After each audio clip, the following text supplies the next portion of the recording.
Hey, what's up? This is Laidback Luke, DJ and producer, Kung Fu athlete, and family guy. Okay, so you have this dream of making it, but can you actually make it? It's only been recently that I found out that just a good track isn't enough anymore. It was the 3rd of September. You've been DJing and producing for years now, and maybe you are releasing some tracks through SoundCloud or even a streaming service, and it's still not happening. What is it that you really need to do to break through, to get signed? What do we require as a record label? Let's find out as we dive into a Zoom meeting with my team at Mixmash Records. I'm excited to talk to my team. These are young people that had a dream of becoming a DJ and producer that now work in the industry and who can help you right now what you actually need in 2020 to break through as a DJ and producer. And oh boy, it's a lot. And how to tackle all of this, let's go into the Zoom meeting right now and find out. Gotta give a shout out to Tonor though. It is my fancy new mic, which I'm gonna test out today. All right, we're right here with the Mixmash team. So it's Robin, it's Max, it's Boris. Let's have you guys introduce yourselves. So let's start with Maxim. Who are you and what do you do? I'm Maxim. I work at Mixmash Records as the label manager. Started with producing music, and after I became a bit older, elevated into the music business, and that's where I am now. Boris, if you would like to introduce yourself, please. Yeah, so I'm Boris. I'm the A&R for Mixmash Records, meaning that I take care of the artists and repertoire for all the artists that we have on the label. The exclusive artists, but also, the artists that we do single releases with. Started off with, when I was young, making my own music, and now working for Laidback Luke for Mixmash Records. Yeah. Yeah. And what about you, Robin? Yeah, so I'm Robin, the streaming coordinator at Mixmash Records for about 2 years right now. I've always been active in the music industry, firstly as a DJ, label owner as well previously. You're our streaming manager, so you bring music out to the streaming services. Yeah, so to all the official and independent playlist curators. Well, actually, when we announced a new song within the team, we all start working on it. We build a story around the single, and of course, this have to be pitched to the right persons to be picked up on Spotify or Apple Music or Deezer or something. I'm forwarding our releases to the editorial and independent playlist contacts. It's not that easy, right? It's not like, I made a track and I'm just going to throw it out there. Mm-hmm. We'll come back to that later. And so actually this vlog got instigated by the meeting or the lunch I had when I was in Amsterdam just a few days ago. So Max, do you wanna tell me this story again? So how old were you when you started making music? Before we hear his answer and his journey, let me tell you about my trip to the Netherlands. It was 6 months since I last saw my sons due to COVID-19, so you can imagine that I was so grateful to finally be able to see them again. During my time there, I also did a Laidback Luke and Friends live stream with Insomniac in the amazing location of the Upside Down Museum in Amsterdam. I invited Pyrodox and Thomas Naan to do a set as well, and they played some awesome new tracks for us. And what a feeling to throw such a huge back-to-back-to-back again after such a long period of not having seen each other. My back-to-back was with Bassjackers, Gregor Salto, Julian Jordan, Sam Veld, TV Noise, Dyro, and Danik. Make sure to check it out and let me know if you missed this as much as I did. Also, I visited one of the best Dutch radio stations again, Slam FM, to talk about my new release. And of course, I couldn't resist playing a little live set for my Dutchies on air. You can find the link in the description to watch it. Okay, so let's hear about Maxim's dream of breaking through and what he did with that. Well, really started making music when I was like around 8 to 9 years old. It all started with drumming, like an instrument. I think electronic music caught my interest somewhere around Skrillex's album Scary Monsters and Nice Sprites. That was really the point where I came into electronic music. I think it was around when I was 13 years old. That's 7 years ago right now. So from then on, my interest in electronic music grew. I started making my own music. And I think I was around 15 to 16 when I started to notice that I had to do more and more to get my music heard. And that is really when I started to get in contact with the music business, how to promote your music, how to get in touch with the right people to get your music to the right places. When I was 17, I started working at a label that my friend launched. So that was my real professional contact with the music business.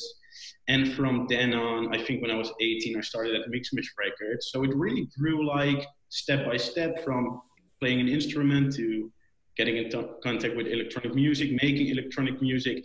But really at the point when it became more and more valuable for me to have my music at more people, this was the point where my interest in the business started to grow.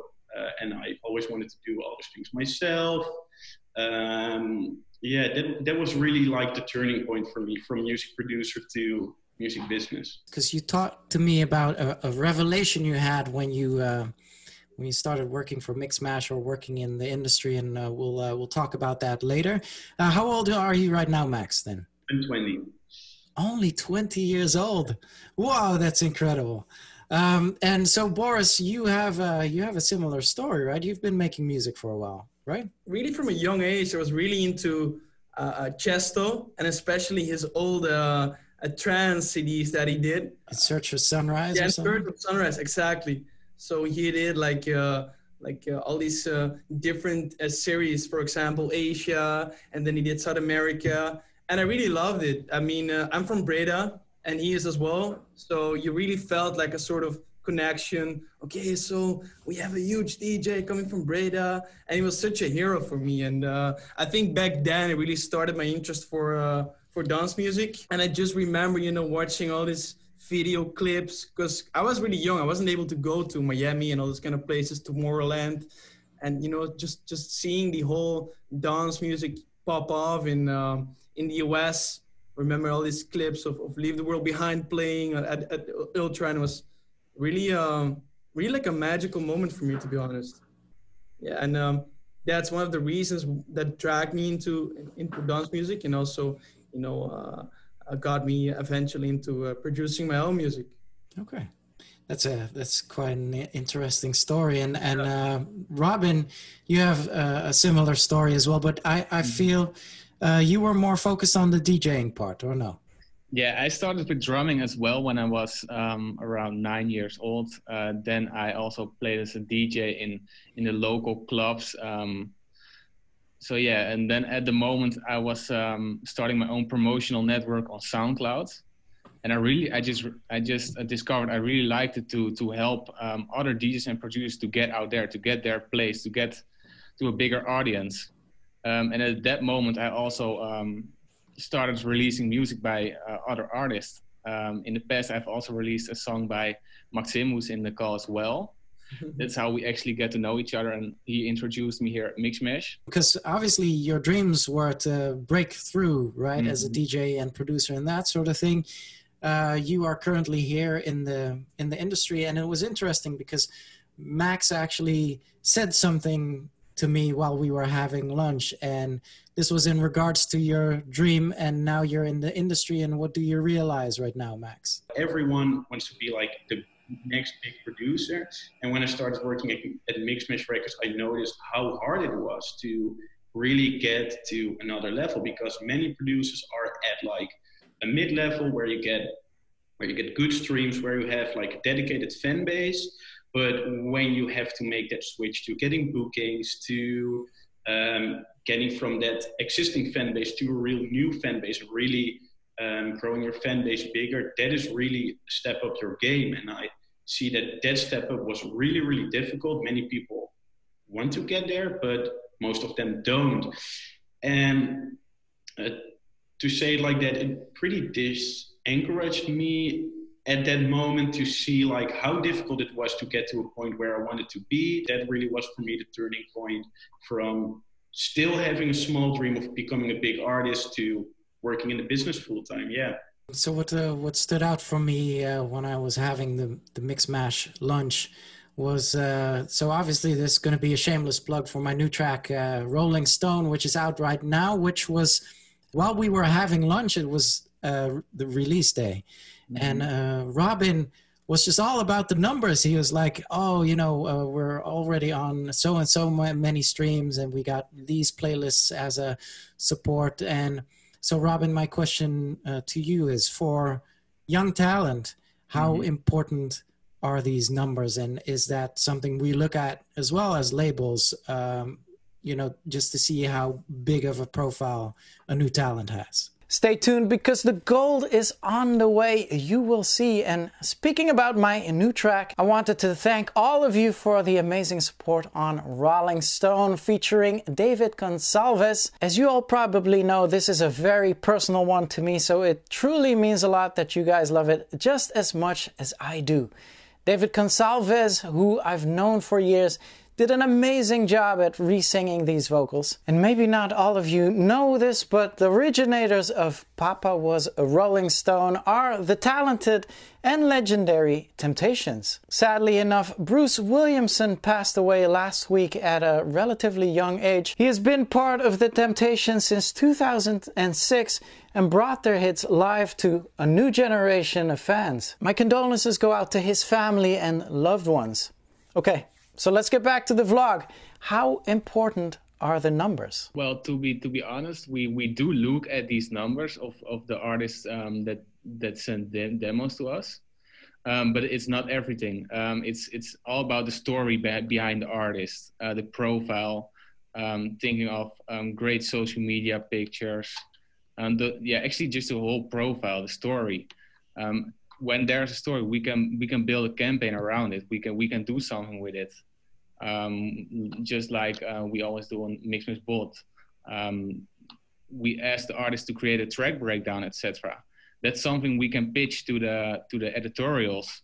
If they see we are putting effort in this release, in this specific release, they are getting more interested to pick that specific song up in the playlist. Is it fair to say that as a young and up-and-coming DJ and producer, I need to have, you know, the social media in place, I need to have the following, I need to have the profile, and I need to have the music? Do I need to have all of those in place? Is that more interesting than the one amazing track? Definitely, yes. And it also shows dedication. And I think dedication is one of the most important things if you want to break through as an artist. So that means taking care of basically everything. You're building your own profile, and at one point a big party comes in, for example Mixmash, and we say, hey, we kind of like what you're doing, but I think together we can do it even better. Mm-hmm. And that's because of the effort that you took in the beginning of your career. I'm at the luxurious position where I have, you know, a team like you guys around me. I have my social media manager taking care of social media, you guys coming up with the concepts and ideas. And I'm just going to turn to Max now. But Max, if I was an artist coming up right now, how would I be able to handle all of this and devote my time to all of this? We have to look at the fact that no one can be like an expert in social media, the best producer ever, and like a legal spokesman for every contract that he's handling. So I think, especially in the beginning of your career, it's really important to see what can I do myself, like properly. Yeah, of course you can post pictures on your Instagram, but can I like handle my social media properly? If that's a yes, okay, you can handle that. Can I like make my music, master my music? Like, if you can do that as well, that's something you can take care of too. But especially when you're in contact with labels, handling the contracts, at some point you have to make the decision, what can I do myself, and for what do I need some help from other people? It isn't like obligated to do it all yourself. So it's really important in the beginning to see what you can do yourself. If not, get someone with you who can do it. And in the beginning of your career, like social media. It can be a friend who is more on social media. It can be a mastering engineer, and it doesn't have to cost like 300-400 euros. Notice what you're not good at, and also notice what you're good at, and make the decision, where do I need help and what can I do myself. And I think that's the basis of getting there. Like, handle everything, but don't all handle it yourself if you can do it yourself. Make the decision and also dare to say, I'm not good at it. I think this is the gold right here. I think this is what the viewers have been waiting for. And for me as well, for instance, I've always been bad at doing business. So one of the first things that I did was actually take on a manager, which is Olga. We all know Olga. Shout out to Olga. And for sure, that's my weak point. And I'm so glad that someone takes care of that. And so I guess people will need to get creative in all those sections. Before we round off, let me just make clear that we have more people in the team. And those people aren't DJs and producers. In the music industry, it is not necessary to have a background as a DJ and producer. I chose these three so you can relate to them and they can advise you on a very personal level. Some final words in this vlog. Max, you're 20 years old. Viewers, you can leave in the comments down below, but David Guetta broke through when he was like in his mid-30s or something. So have you given up on your dream, or what's next for you? I can't say it right now. Like, if someone gives me like the golden card right now to be the next big DJ producer, it wouldn't be like a full yes.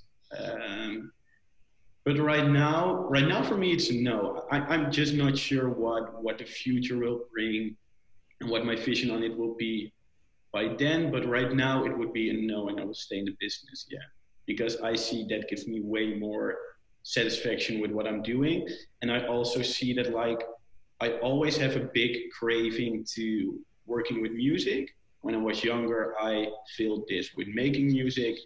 And I see this craving is already filled when I'm working in the business right now. So I don't have like when I'm getting home, like I have to work on music right now. I've had like my load of music. I've had it over the day. Yeah, fun fact. This is why I myself as a teenager never worked at McDonald's, because I was addicted to McDonald's. I realized that if I would start working at the McDonald's and I would come back home, I would not want to crave any burgers or fries, right? Well, and I'm so happy that you guys are doing what you are doing. Makes me stronger as a team, makes the label stronger, and I really appreciate you guys. And I really appreciate all the thoughts and advice you gave us today. And yeah, thank you. Thank you for being here. All right. Thanks, Luke. As mentioned before, I really wanted to share my personal Rolling Stone story with you through this song. And to further visualize, we've made an animated video which will be premiering tomorrow at 6 p.m. CEST, 12 p.m. EDT. And fun fact, my youngest son agreed to star in it. He's 17 now, but I handed in a photo from when he was only 6 years old. So I'm excited to share this with you. We will be watching the video together when it premieres, and I will be answering all of your questions before and during it in the live chat through the link in the description. So maybe set a reminder and tune in, and I hope I will talk to you there. I also hope you tune in for next time's vlog. Make sure to subscribe right now, and yeah, give me a like as well. I have some exciting news for you on the next one, so I'll see you there. Until then, L's up. Rave safely and salute.